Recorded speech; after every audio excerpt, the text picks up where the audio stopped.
사랑합니다. 네.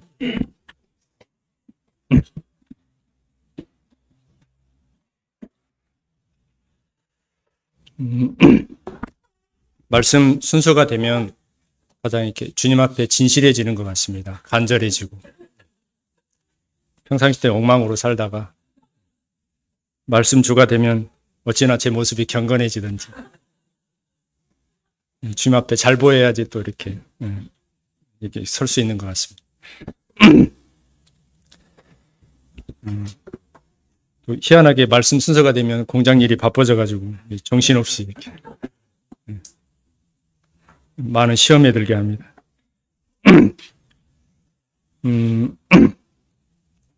저는 계속해서 이렇게 하나님과의 관계에 있어서 필요한 조건들에 대해서 양육부 청년들과 함께 나누고 있는 교재를 바탕으로 제가 받은 교훈과 유익들을 함께 나누고 있습니다.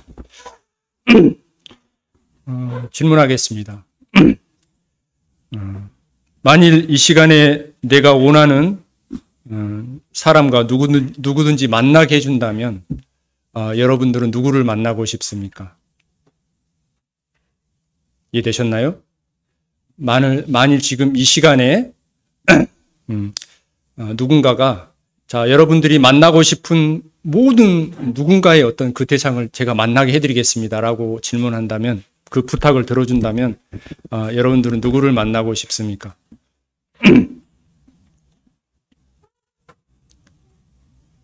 네, 뭐 상품이 있고 그런 건 아니니까요. 네. 누구를 만나고 싶습니까? 뭐 경건한 대답이 나올 수도 있고요. 네, 뭐 미국 대통령을 만나고 싶습니까? 아니면 윤석열 대통령을 만나고 싶습니까? 네. 네.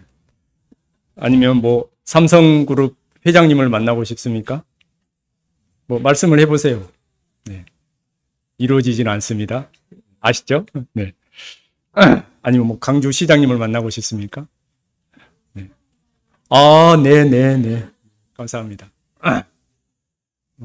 저는 아직 뭐 유명 인사들을 뭐 만나본 경험이 별로 없습니다. 뭐 연예인이나 뭐 강주 시장님도 이렇게 직접 얼굴을 뵌 적도 없는 것 같고요. 하지만 어떻습니까? 여러분들은 그런 사람들과 좀 이렇게 좀 친분이 있기를 원하지 않으십니까? 부담스럽습니까? 네. 저는 그런 사람들과 좀 친분이 있었으면 좋겠습니다. 뭐 예를 들어 삼성그룹 회장님과 좀 이렇게 같은 계군이면 참 좋겠습니다. 네. 그래서 예배당이 필요한데 뭐 예배당 하나 좀 껌값으로 지어주십시오. 그런 부탁도 하고 해보고 싶습니다. 현실은 너무 멉니다. 네. 오늘날 많은 사람들은 그분들과 이렇게 친분을 갖기 위해서 이렇게 정치적인 후원도 하고 때로는 시간을 내서 많은 물질과 에너지를 투자해서 그런 유명 인사들과 이렇게 좋은 관계를 맺기를 원합니다. 왜 그럴까요? 뭔가 이제 내가 필요한 것을 얻기 위해서 이제 그분들에게 이제 위급할 때 때로는 이렇게 부탁을 하고 도움을 얻고자 이제 그런 관계를 맺고자 합니다. 만약에 그런 관계를 맺었다고 가정해 봅시다. 그러면 여러분들은 그럼 어떻게 그런 관계를 유지하겠습니까? 예를 들어서 삼성그룹 회장님과 계군이 됐다고 생각해 보십시오.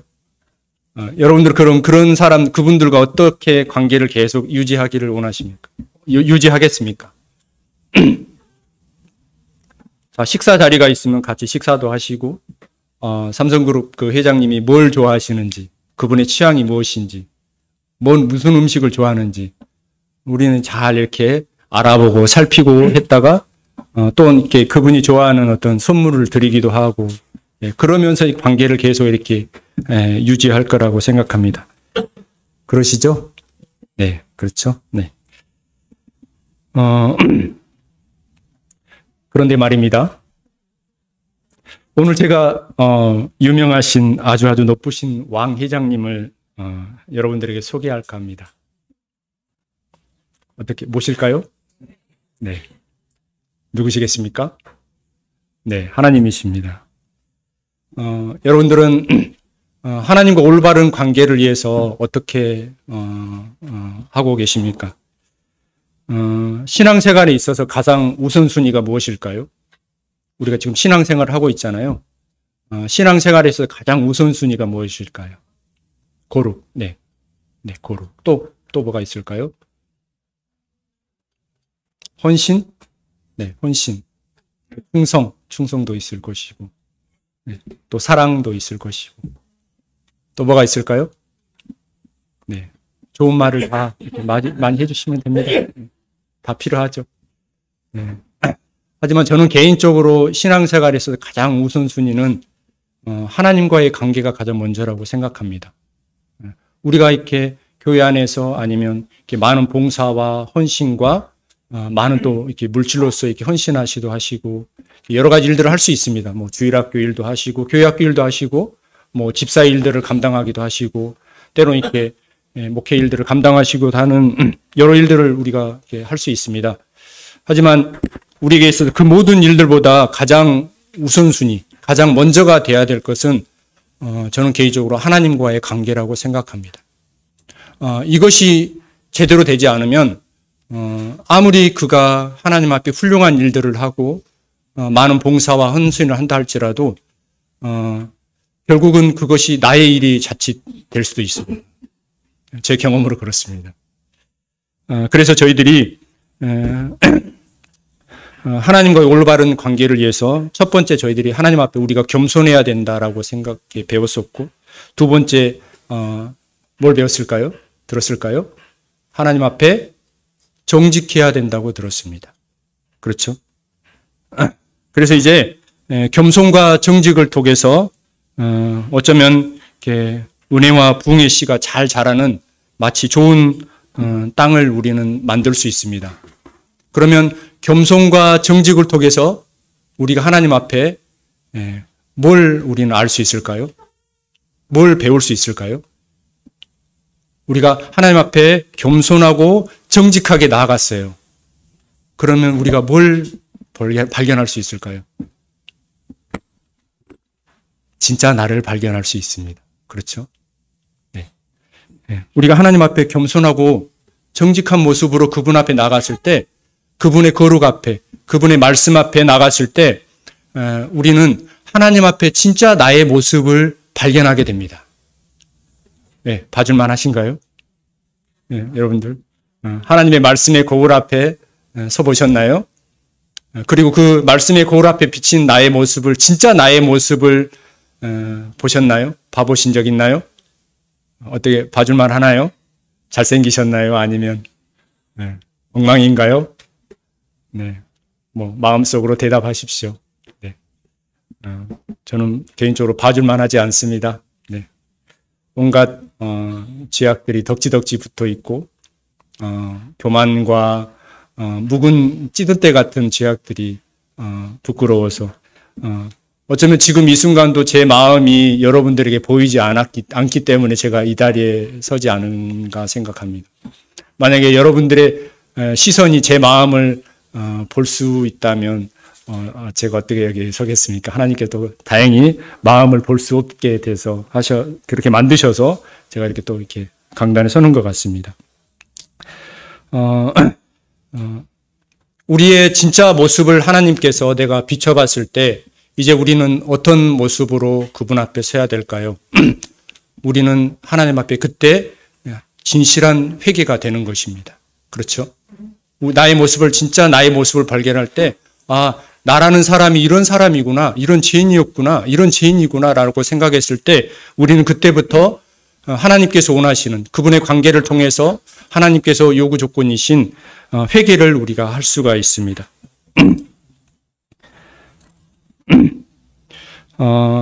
여러분들 회개하면 어떻습니까? 어떤 이미지가 떠오르십니까?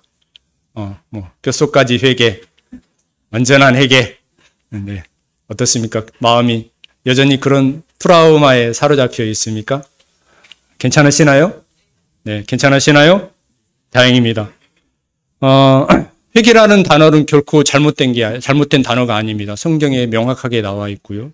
하지만 이렇게 오늘날 많은 이단들이 성경에 나와 있는 여러 단어들을 잘못 사용하게 돼서 그 이단이 잘못된 것이지 성경에 나와 있는 구원이나 재림이나 뭐 여호와, 안식, 회개 이 모든 것들이 잘못된 게 아닙니다.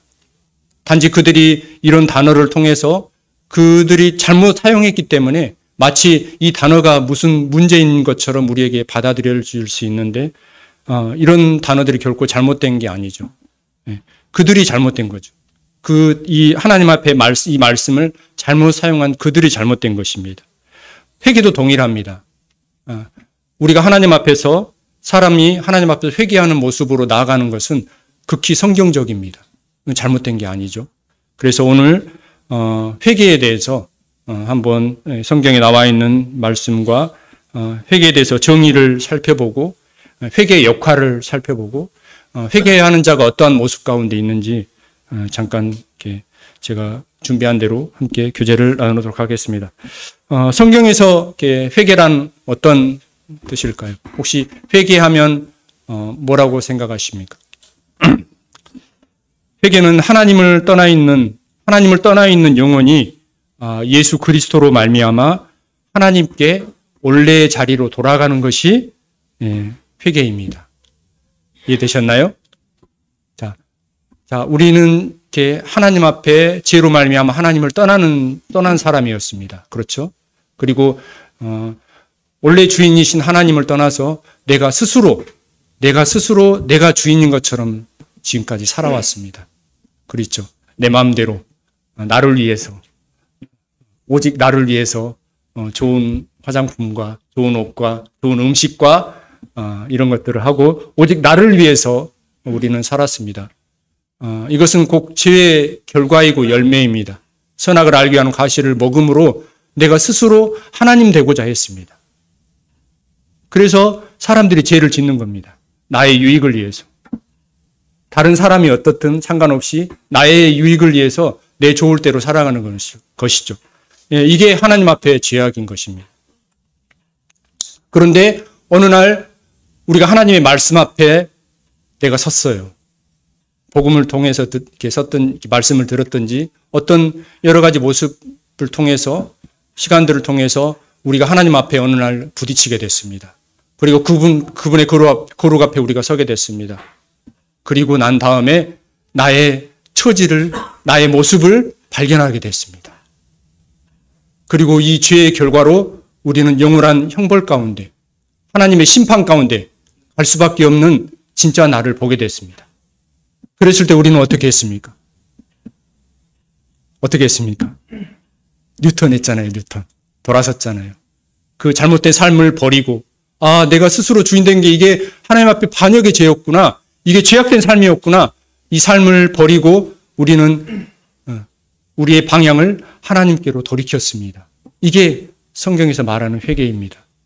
네. 원래는 서울을 가고 싶었는데 가다 보니까 어디를 가고 있었어요? 부산을 가고 있었어요. 그럼 어떻게 하나요? 돌아서잖아요. 이게 회개입니다. 이런 회개가 있지 않고서는 우리는 결코 하나님 앞에 나갈 수 없습니다. 그리고 내 마음이 그러한 죄악들을 완전히 버리고 돌이키는 것입니다. 죄의식을 느낀다는 거나 죄를 자백했을 뿐만 아니라 그 삶에서 완전히 돌이키는 것을 성경에서 말하는 회개라고 말합니다. 나의 생각을 고치는 것, 나의 생각을 고쳐서 하나님의 생각 가운데 나의 주파수를 맞추는 것, 이것이 회개입니다. 성경에는 이스라엘 민족의 회개가 나와 있고 오순절 때 이스라엘 민족들이 민족적으로 회개하는 모습도 나와 있고 바울의 회개도 나와 있습니다. 그들이 공통적으로 나와 있는 게 뭘까요? 자신이 죄인인지 죄악된 삶을 살아가는지도 몰랐지만 그들이 하나님 앞에 자신을 비춰줬습니다.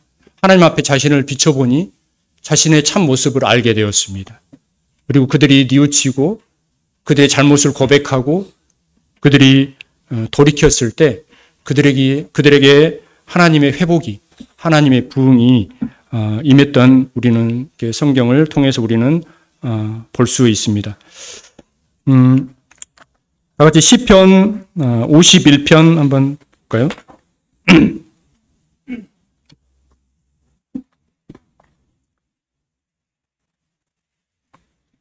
시편 51편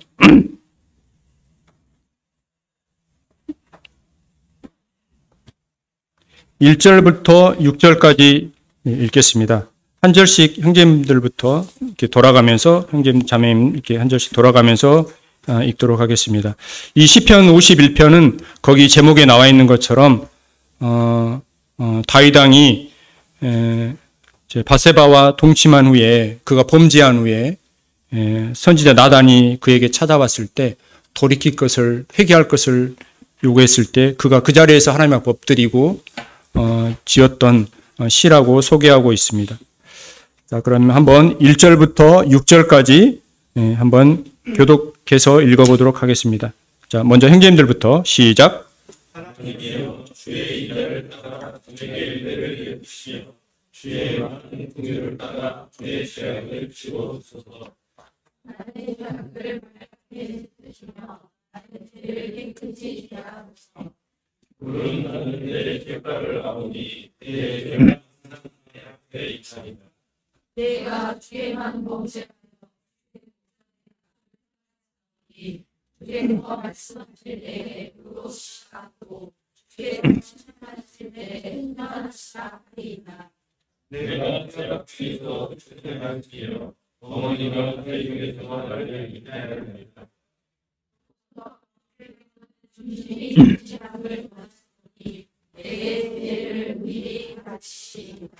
네, 감사합니다. 우리는 이 말씀을 통해서 회개자의 모습을 우리는 확인할 수 있고 볼 수 있습니다. 참 성경은 거룩하신, 성경이 거룩하다는 이유는 예전에도 말씀드린 것 같은데 진실한 책입니다. 여러분들 방금 다윗 왕은 어떤 사람이었습니까? 하나님과 마음을 합하고 그가 얼마나 많은 시편을 지었고 그의 모습 속에 하나님을 경외하고 사랑하는 모습이 얼마나 아름답게 잘 나타나 있습니까? 그런데 그가 하나님 앞에 범죄했습니다. 그리고 그것도 자기 부하의 아내를 간음했습니다.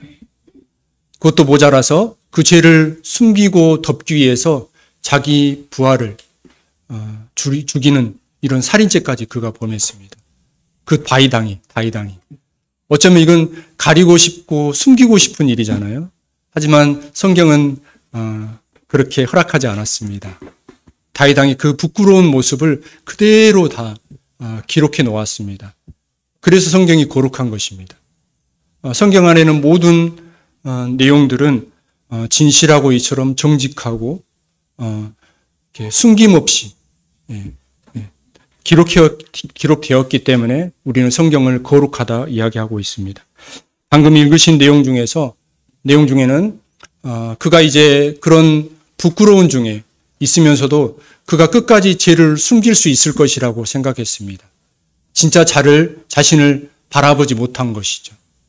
순간 죄악은 순간 우리의 눈을 이렇게 멀게 하는 것 같습니다. 그런 하나님을 경외했던 그런 다윗이 죄를 범함으로 그가 눈이 멀어서 진짜 자신을 보지 못한 것이죠. 그래서 그 죄악에 가려져 있는 그런 다윗에게 하나님의 선지자 나단이 그에게 와서 그의 죄악을 다 낱낱이 드러냈습니다. 자, 그랬을 때 다윗 왕은 어떻게 했어요? 그 선지자 나단 앞에 자신의 죄를 부인하지 않았습니다. 그는 그 앞에 엎드리고 하나님 앞에 정직하고 솔직한 모습으로 그가 회개한 모습을 시편에 이렇게 기록해 놓았습니다. 그리고 그가 고백하기를 자신을 향해서 5절에 보시면 내가 죄악 중에 출생하였고 어머니가 죄 중에 나를 잉태하였습니다. 나의 죄는 날 때부터 나는 구제불능의 죄인이라는 사실을 하나님 앞에 그가 고백했습니다. 여러분들은 어떠신가요? 여러분들은 지금 마음속에 나는 저 사람보다 그래도 좀 나아라는 그런 마음을 가지고 계시나요?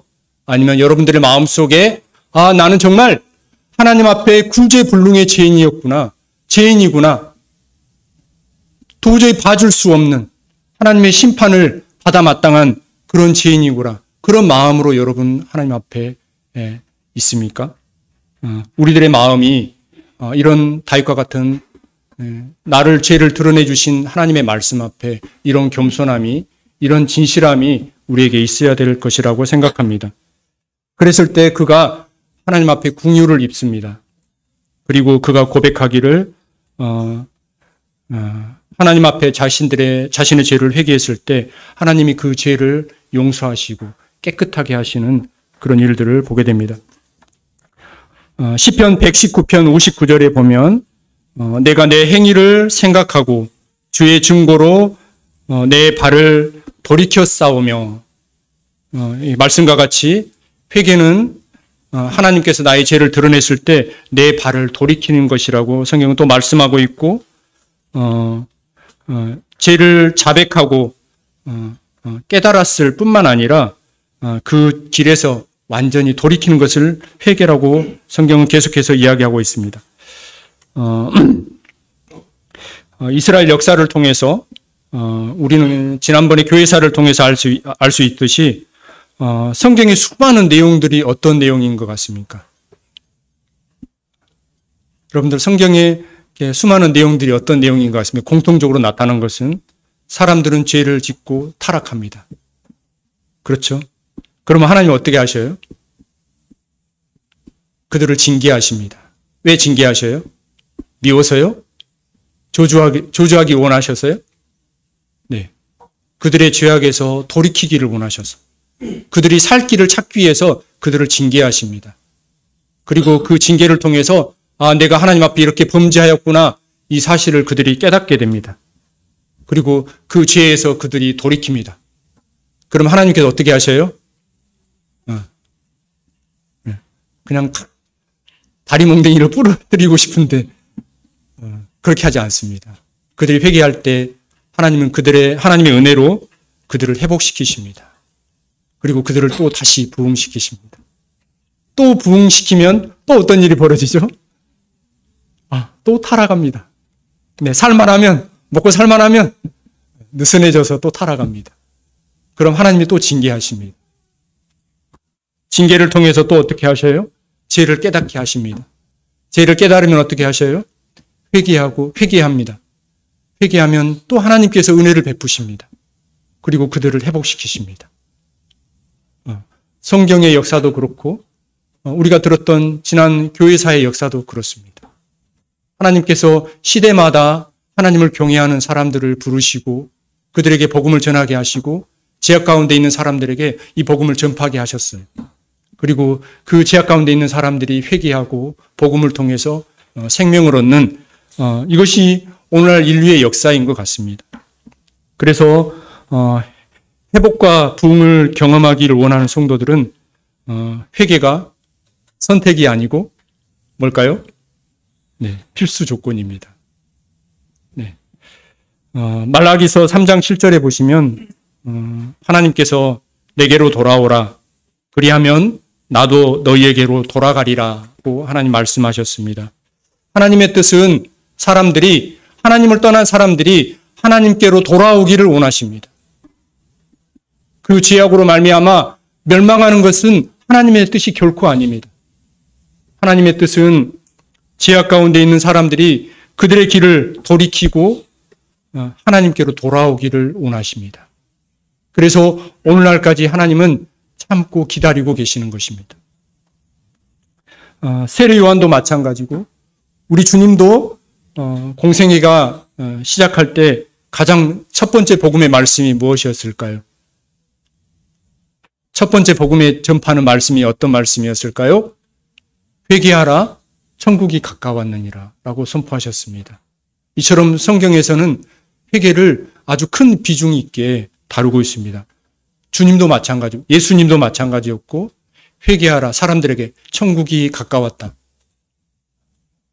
약간 뒤집어서 설명하면 회개하지 않으면 어떻게 된다고요? 멸망하게 될 거라는 겁니다.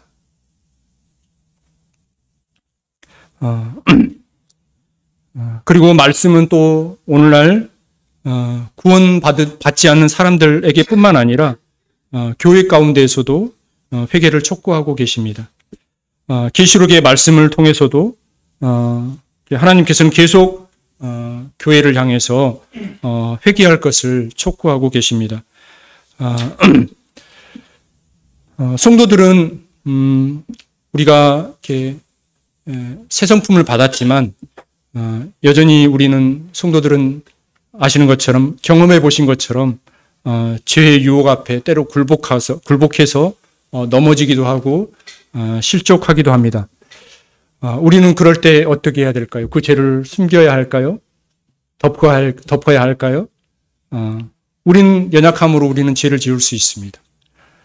우리는 그럴 때 하나님 앞에 그분 앞에 진실하게 죄를 고백하고 그 죄에서 우리는 돌이켜야 합니다.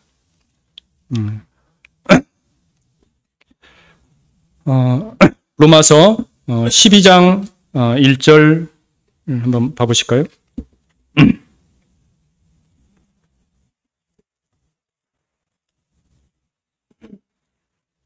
로마서 12장 1절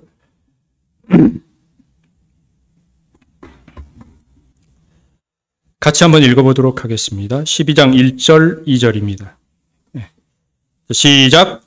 그러므로 형제들아 내가 하나님의 모든 자비하심으로 너희를 권하노니 너희 몸을 하나님이 기뻐하시는 거룩한 산 제물로 드리라. 이는 너희가 드릴 영적 예배니라. 2절. 너희는 이 세대를 본받지 말고 오직 마음을 새롭게 함으로 변화를 받아 하나님의 선하시고 기뻐하시고 온전하신 뜻이 무엇인지 분별하도록 하라. 네. 여러분, 죄의 시작은 어디서부터 시작할까요? 죄의 시작은 어디서부터 시작할까요? 어디서부터요? 마음입니다. 마음이 어디에 있을까요? 마음이 어디에 있을까요? 자, 마음을 가리켜 보십시오. 마음이 어디에 있습니까? 마음 여기 있습니다. 네, 그렇죠. 보이진 않죠. 네, 하지만 보통 마음은 여기 있다고 이렇게 이야기합니다. 죄의 시작은 마음으로부터 시작됩니다. 그래서 주님께서도 여자를 보고 음욕을 품는 자마다 간음한다고 이렇게 말씀하셨잖아요. 네, 우리가 어떤 물건을 갖고 싶습니다. 그런데 내 능력으로 그 물건을 가질 수가 없어요. 그럼 어떻게 하죠? 그걸 해결하기 위해서 때론 도둑질을 합니다. 그렇죠. 마찬가지로 죄의 시작은 우리의 마음에서부터 시작됩니다. 자, 그러면 회개의 시작은 또 어디서부터 시작할까요? 회개의 시작도 마음에서부터 시작됩니다. 네. 우리가 하나님의 말씀 앞에 하나님께서 내 마음의 죄들을 드러내 주셨어요. 그러면 우리가 해야 될 일은 뭘까요? 우리의 마음이 그분을 향해 가는 것입니다. 그리고 방금 읽으셨던 것처럼 우리는 그랬을 때 우리의 할 일은 마음을 새롭게 하는 것입니다.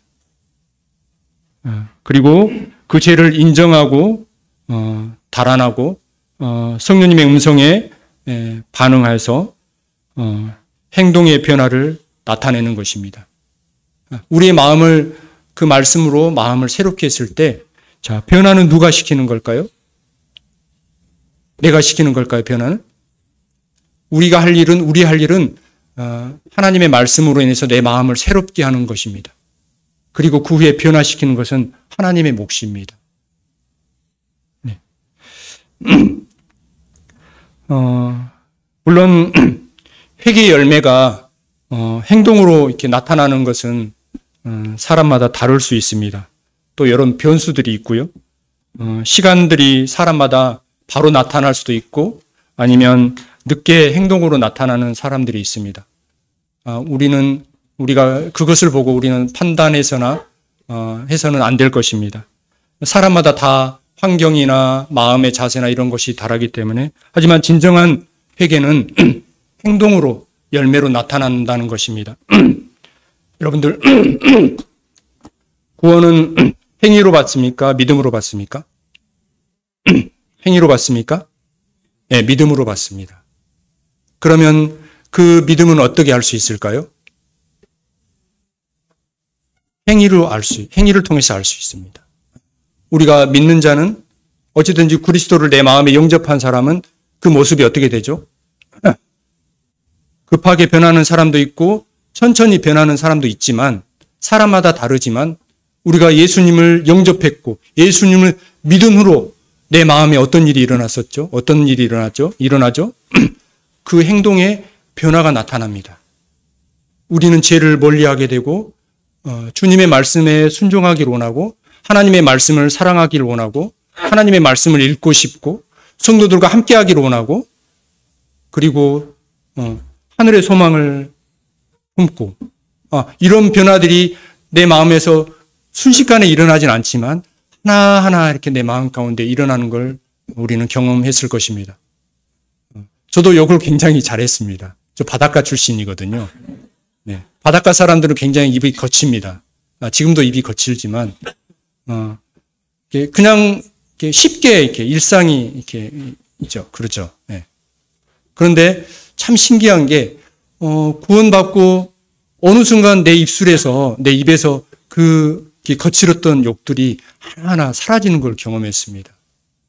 물론 그러지 않을 수도 있습니다. 네. 하지만 제 경험으로는 그렇습니다. 왜요?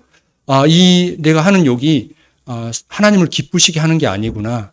주님을 기쁘시게 하는 게 아니구나라고 생각했는데 나도 모르게 이게 내가 안 해야지 그게 아니고 나도 모르게 그런 것들이 이렇게 사라지게 되고 좋아했던 어떤 제 습관들이 자연스럽게 사라지는 걸 경험하게 됐습니다. 이처럼 구원은 믿음으로 받습니다. 하지만 그 믿음은 열매로 우리가 확인할 수 있는 것입니다.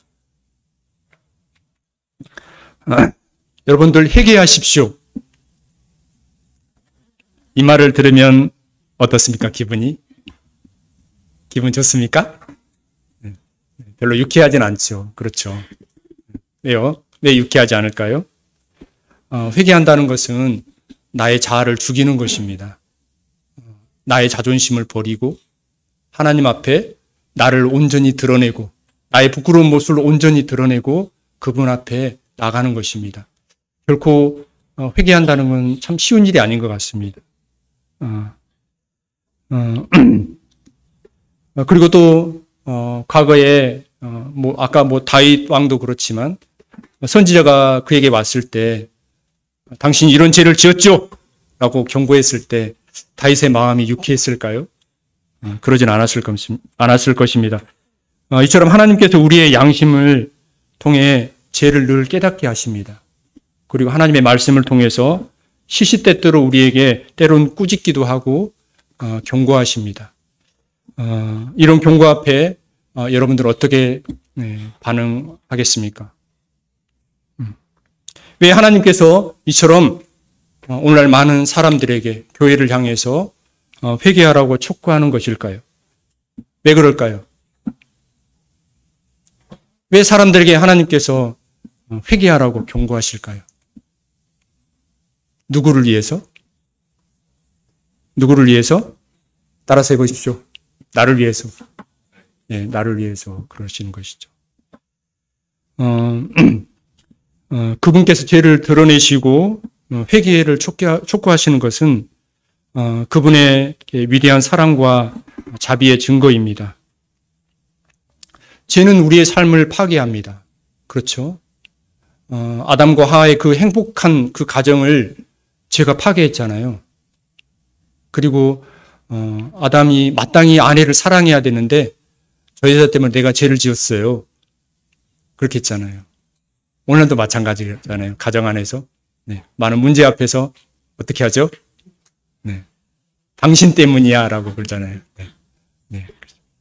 이처럼 죄는 파괴하는 일을 합니다. 하나님은 회복하시고 세우시는 일을 하시지만 죄는 파괴하는 일을 합니다. 사단은 죄로 말미암아서 파괴하는 일들을 하고 있습니다. 하나님께서 우리에게 회개를 촉구하시는 것은 그 회개를 통해서 그 행위를 돌이키고 다시 하나님 앞에 이 아름다운 귀한 관계를 회복하시길 원하시는 하나님의 자비와 사랑인 것입니다. 자비의 증거입니다. 사랑의 증거인 것입니다. 그리고 하나님께 반응하기 가장 좋은 때는 어떤 때일까요? 하나님 앞에 내가 회개하기 위해서 가장 반응하기 좋을 때는 어떤 때일까요? 죄를 깨닫게 해주는 바로 그 순간 바로 회개하는 것이 가장 좋습니다. 그렇죠? 하나님께서 어느 날 나에게 어떤 죄들을 보여주셨어요. 나의 잘못을 보여주셨어요. 그런데 그걸 돌이키지 않고 계속 미루면 어떤 마음이 드나요? 나에게 계속해서 어떤 잘못을, 죄들을 드러내 주시는데 그것을 내가 돌이키지 않고 계속 그거를 이건 내 마지막 자존심이야 라고 지켰을 때 어떤 현상이 나타나나요? 우리의 마음이 하나님 앞에서 겸손을 잃어버리게 됩니다. 어쩌면 그 시간 바로 그때 하나님께서 돌이키기 위한 아주 좋은 시간인데 그 시간을 놓쳐버리면 우리는 하나님 앞에 겸손을 잃어버리게 되고 우리의 마음은 어떻게 됩니까? 그 죄로 말미암아 내 마음이 딱딱하게 굳어져 가고 그런 경험을 강팍하게 되어지는 그런 경험을 저는 많이 해봤습니다. 네. 그래서 우리가 회개할 때 가장 좋은 때는 하나님께서 말씀을 통해서 또 이런 말씀의 교제를 통해서 아니면 성도의 교제를 통해서 다양한 방법을 통해서 내 삶에 어떤 어려움이 찾아왔을 때 그런 여러 환경들을 통해서 나에게 있는 돌이켜야 될 것들을, 자백해야 될 것들을, 회개해야 될 것들을 보여주실 때 바로 그때 자백하고 회개하는 때인 것 같습니다. 가장 좋은 시간인 것 같습니다.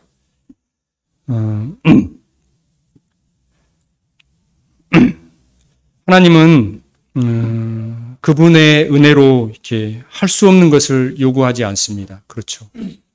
하나님께서 왜 우리에게 회개하라고 하셨을까요? 우리가 회개를 도저히 할 수 없는 자인가요? 도저히 우리는 완전한 회개를 할 수 없어 라고 생각하시나요? 하나님께서는 그분의 은혜로 이 모든 일을 다 감당할 수 있기 때문에 우리에게 회개를 요구하시고 계십니다. 나에게 있어서 아무리 묵은 누룩과 같은 죄가 있다 할지라도 그분의 은혜 하나면 충분합니다. 그렇죠. 네. 여러분들이 아무리 악하고 아무리 더럽고 아무리 추하고 아무리 악한 죄인을 할지라도 하나님의 은혜와 주님의 사랑 하나면 그 모든 죄를 덮고도 충분합니다. 그렇죠. 방금 우리 예배 때 찬송 때 악한 강도도 구원받았잖아요. 네, 여러분들 그때 당시 십자가에 달린다고 하는 것은 악한 강도 중에서 극악 죄인 중에서 아주 극도의 악질들만 이렇게 십자가에 매달려 죽였습니다.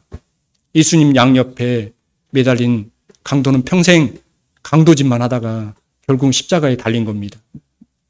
그런데 어떤 일이 벌어졌습니까? 그 죽음의 문턱 앞에서 그가 하나님 앞에 회개했을 때 주님께 회개했을 때 주님께서 그를 구원해 주셨습니다. 그는 교회 다니지도 않았습니다. 그는 헌금하지도 않았습니다. 그는 평생 강도짓만 했습니다. 하지만 그가 죽음의 문턱 앞에서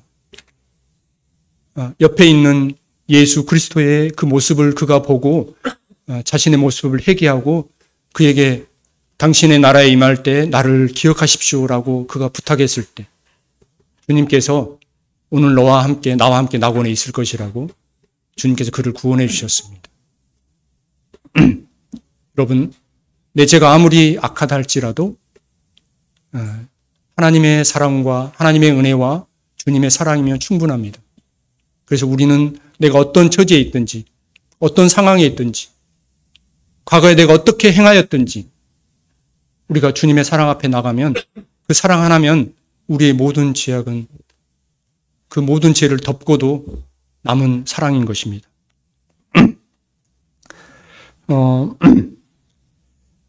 찰스 스펄전이라는 사람은 이렇게 말했습니다. 하나님의 은혜에 대해서 우리가 빚진 것을, 진 빚을 깨달을수록 우리는 우리를 구원하려고 예수 그리스도께서 겪으신 고통을 더 잘 알게 되고, 죄를 미워할수록 우리가 빠졌던 죄에 대해 슬퍼하게 된다고 이야기했습니다. 우리가 죄를 멀리할 수 있는 것은 우리가 가지고 있는 죄를 깨달으면 깨달을수록 우리는 어떤 일이 벌어지죠? 여러분들의 삶 속에 주님의 사랑이 가장 크게 느껴질 때가 어떤 때입니까? 내 삶 속에 주님의 사랑이 가장 크게 느껴질 때가 어떤 때입니까? 저는 개인적으로 진짜 나를 볼 때가 가장 크게 느껴지는 것 같습니다. 죄를 짓고 싶지 않는데 죄를 지었을 때 그 나에게서 품어져 나오는 그 죄악들을 내가 볼 때 그때 저는 주님의 사랑이 가장 크게 느껴지는 것 같습니다. 주님이 이런 나를 위해서 주님이 낮아지시고 주님이 고통을 당하셨구나. 주님이 십자가에서 죽으셨구나. 어쩌면 진짜 나를 볼 때 주님의 사랑이 가장 크게 느껴지는 것 같습니다.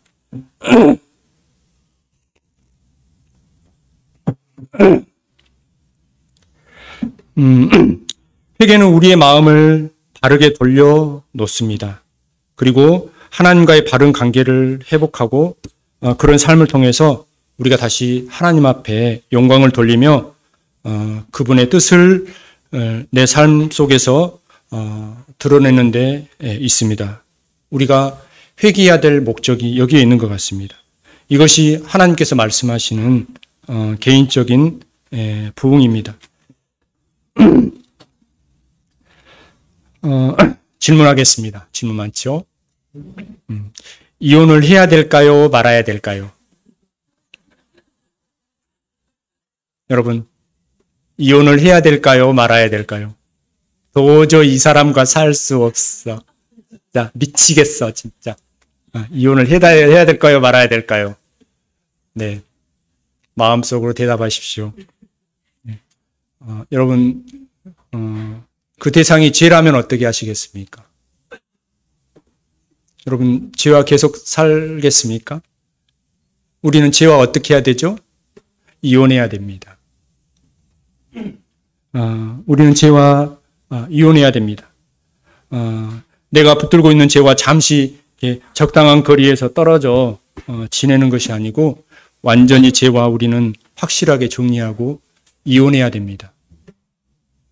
그래야지 우리가 하나님과의 온전한 관계 속에서 우리가 살아갈 수 있습니다. 그래야지만이 내 삶 속에서 이 죄와 완전하게 이혼을 해야지 우리가 하나님과의 그분은 거룩하시기 때문에 우리가 그분과의 거리낌 없는 관계 속에서 그분의 부흥이 내 삶 속에 이루어질 수 있습니다. 그리고 그 하나님의 능력이 나의 삶을 통해서 내가 비록 연약하지만 나의 삶을 통해서 성령님께서 그분이 일하시는 것을 우리가 경험할 수 있습니다. 하지만 우리가 죄와 이혼하지 않는다면 그분의 능력이 더 이상 우리에게 함께하지 않습니다. 교회 안에서도 마찬가지입니다. 우리는 한 무리 안에 있습니다. 내가 죄를 짓는다고 하는 것은 교회 전체가 죄를 짓는 것과 마찬가지입니다. 내가 죄를 짓는다고 하는 것은 내 개인의 문제가 아닙니다. 이거는 교회 전체의 문제입니다. 그래서 내 개인이 하나님 앞에서 얼마나 거룩하고 순결한 삶을 사는 것은 이처럼 중요합니다. 하나님은 결코 죄 가운데 그분의 임재와 그분의 능력이 임하지 않습니다. 이제 결론을 말씀을 드리겠습니다. 완전한 회개자는 완전한 사람뿐입니다. 그렇죠? 네, 완전한 회개자는 완전한 사람뿐입니다. 그러나 그 누구도 나의 의지와 종교심과 나의 힘으로 그분이 원하시는 경지의 완전한 회개를 이룰 수 있을까요? 없을까요? 이룰 수 없습니다. 아멘 되시나요?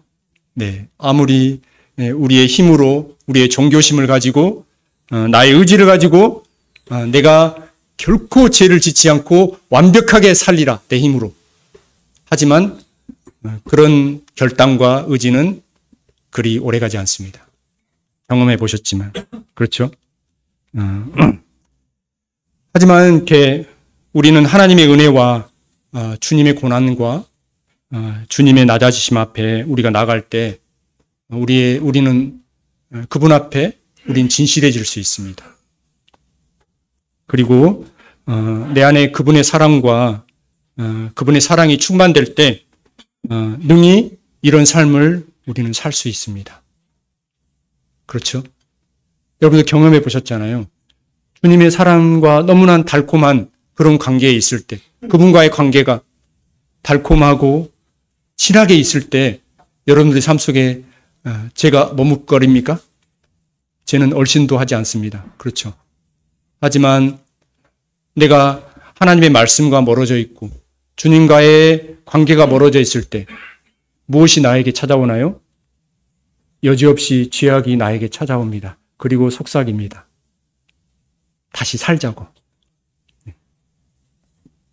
우리는 죄와 완전한 이혼을 해야 됩니다.